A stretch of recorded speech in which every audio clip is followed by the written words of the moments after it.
आज शनी अमावस्या.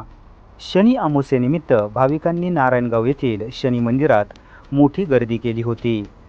तिळवण तेली समाजाच्या वतीने नारायणगाव येथील शनी मंदिरात सुशोभीकरण करण्यात आले होते.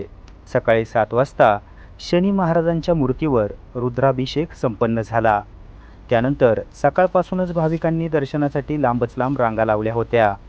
रुईच्या पानांचा हार, तेल, कापूर, उडीद आदी वस्तू शनी महाराजांना भाविकांकडून वाहण्यात आल्या व शनी महाराज तुमचा वरदहस्त कायम आमच्यावर राहो अशी प्रार्थना करण्यात आली.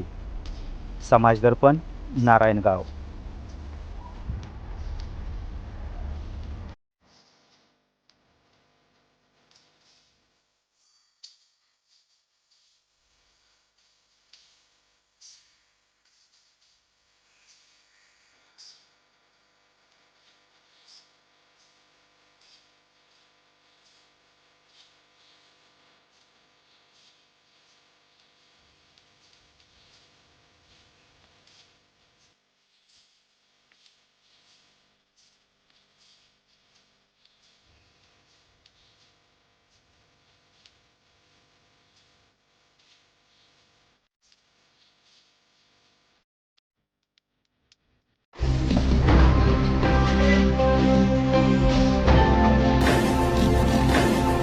ताज्या घडामोडी आणि नवनवीन माहिती मिळवण्यासाठी समाज दर्पण या YouTube चॅनलला सबस्क्राइब करा आणि बेल आयकॉनवर क्लिक करा.